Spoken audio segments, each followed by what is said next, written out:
Day after day, Luke went onto the streets or into the woods for cross-country practice, a brutal 6-day-a-week schedule that consisted of intense 2-hour workouts. Now you would probably think, Luke must really love running, but no, at the time he quite frankly hated it. When Luke was a freshman in high school, he was looking for a new experience and really wanted to join the soccer team, but sadly his parents were against this and had him join the cross-country team at his school. At the first practice Luke went to, he was the only new incoming member of the team. Everyone else was older and had much more experience in running. This led Luke to fall behind at the first run and instantly start hating the sport. Not only was he much worse than the experienced runners there, but it was also really, really boring. To make things even worse, the coach was a former Olympic runner who was one of the first 10 people to run a sub 4-minute mile. His practices were super intense, with very little rest time during the 2-hour practice. To paint a picture of this guy, he would run with the team on the very long runs and keep up, even though he was around 70 years old. So to say his practices were next level brutal was an understatement. To make things worse, Luke's school did not get out of session until 4:10, so practices would go until about 6:30.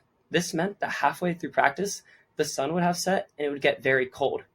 Luke had to take the late bus home, which took over an hour to get back to his house because it had to make so many different stops. This means that he would not get home until around 7:45.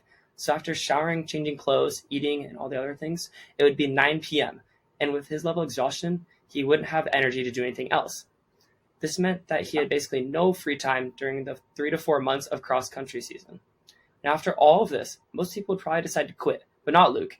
A big thing for Luke is to stick through things till the end. Luke told himself that he had to get good at running before he could definitely say that he hated it. He did not want to be bad at something as an excuse for not liking it.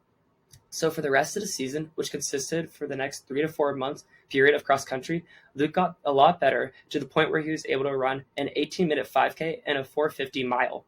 After this and much more training, Luke made it to the Washington State cross country event. This is where things take a turn, and even though Luke had trained so hard and improved so much in his cross country journey, he decided to stop pursuing this sport. Even though his friends and coaches were pressuring him to come back the next season, Luke chose to stand up for himself and not return to the next season because of such a miserable experience he had. Luke knew he made the right decision because the opportunity cost of cross country was way too high, and he simply did not find enjoyment out of the sport. They may be wondering, what's the point of telling the story about Luke and his cross country career that was cut so short? Well, this captures how Luke believes that it is important to see things to the end. Even though he never liked running, he decided to push himself to try something that he thought he would not like.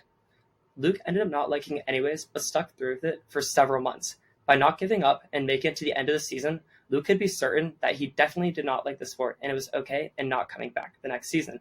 Because of this experience, Luke can be more grateful when doing activities that he enjoys because he knows what it's like to do something that he hates every day.